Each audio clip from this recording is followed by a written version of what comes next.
Hey, what's up y'all? Welcome back for my second video. This one's going to be a little different from the first because yesterday Brian and I decided to take y'all along with us as we went to Knit One Chicago to visit for the second to last day of the Chicago Yarn Crawl, which mostly took place virtually this year, but there was a little bit going on in store. We decided after that to just stop by a park and just sit down and get a little knitting done outside since it wasn't too hot. So stick around and see what we got up to.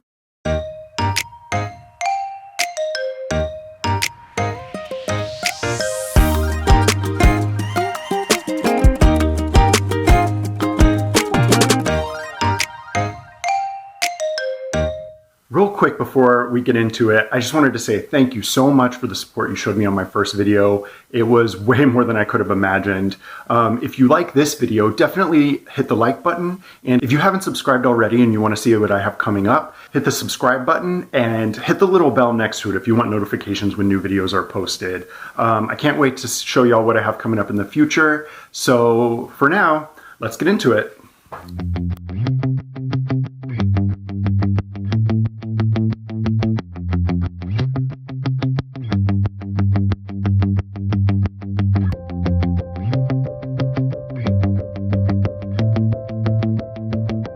I've been spending so much time working on getting this channel set up and everything that I just haven't had as much time to knit as I want.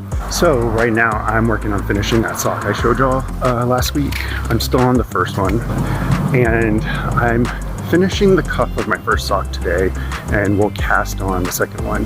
Hopefully while we're out sitting in a park somewhere.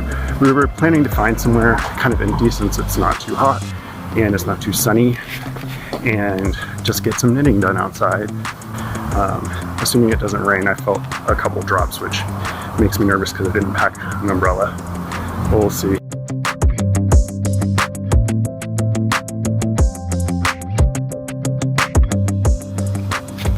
Alright y'all, we're just across the street from Knit One. I don't see a table outside, so hopefully we're not too late. We were supposed to leave like 30 minutes before we did, but I'm late to everything, so poor Brian had to wait. Hopefully y'all are still going to be able to hear us. It's time for us to put our masks on. It's pandemic chic.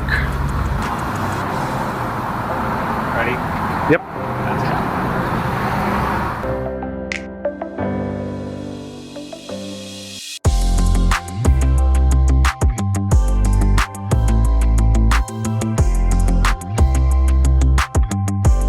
So I'm super excited. I get my yarn clip skein early. I did not expect it.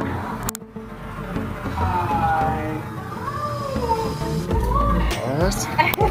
Oh, okay, so I can come in? Yeah. Okay. They said we could come in. We're socially distancing. So I'm just gonna show you all the store.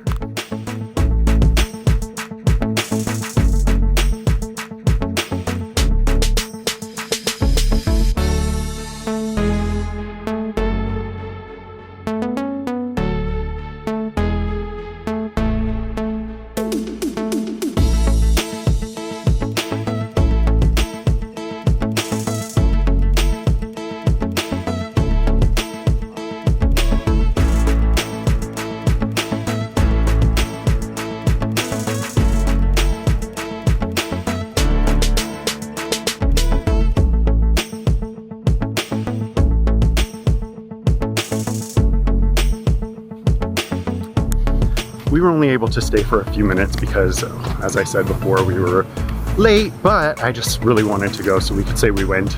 And I'm so excited I got this yarn. They previewed it on their Instagram and it's beautiful. And I can't wait to figure out what I'm going to make with it. I did not expect that, and I was planning to maybe shop a little bit because we were so late. They let us in for a minute since we were wearing our masks, but we didn't have time to shop because they have had a long and busy day, but that's okay because I got something anyway. So now we're gonna find a park or something, who knows, and sit down and knit for a while so we can work on our projects, which is super exciting.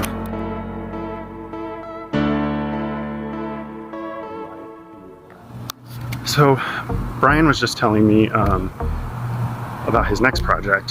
What is your project going to be? Spice Cardigan by Andrea Mowry. It's another mosaic color work, but it's a cardigan, which I have only made one of before.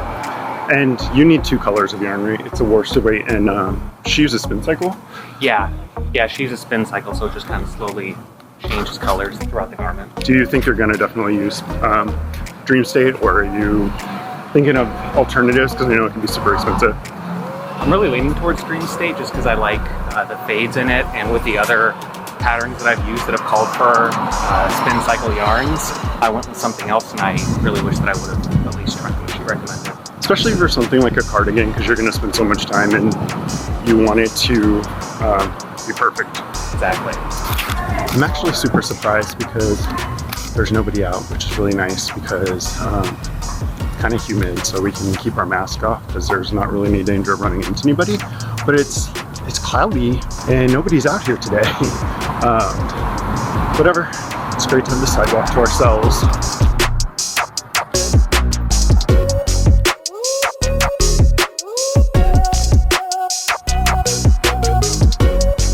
So there's this huge cemetery right here, and one time our friends had just moved to Chicago and they decided they were going to go to this park, and they looked on the map and they saw this giant green area, and they packed a picnic, they got their dog, and they walked like a mile to this beautiful park, or so they thought, and it happened to be this cemetery, so they had to make alternate plans.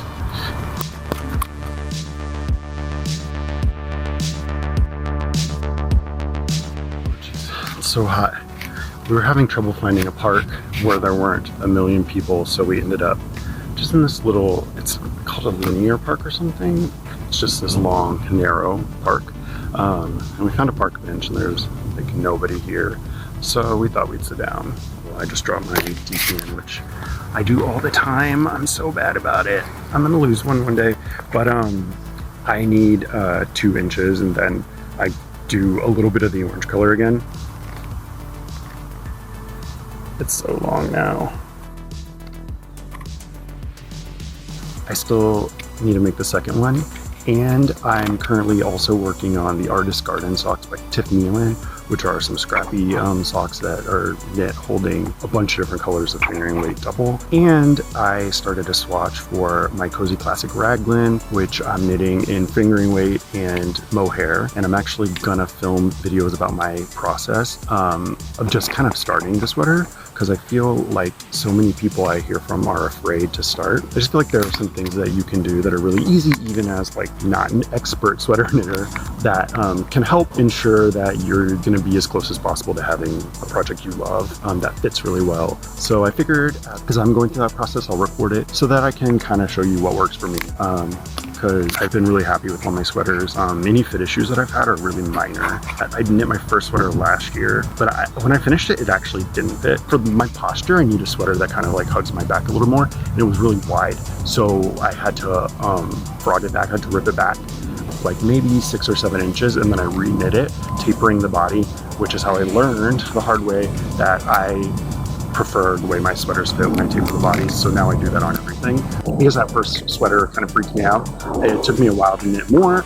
So this winter will actually be the first time that I wear my sweaters like all the time. So I'm very, very excited about it. I have worn some of them, but not like numerous times, so I do know that they fit.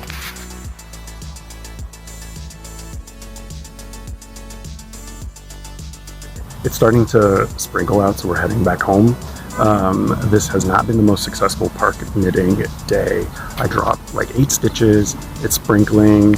I got like 2 rounds in, and then that's probably all for today. But it was fun bringing you along with me on the way to go to Knit One for the yarn crawl. Of course, there was really nothing going on too much because it's like a virtual yarn crawl this year, but I did get that skein yarn. But if you liked this, go ahead and leave a like, please, and definitely subscribe if you haven't. If you have any friends that you think would like my channel, please let them know. I'm definitely trying to grow, and I would love your help to make that happen so that I can keep making videos like this for you. And thanks for coming along. Bye.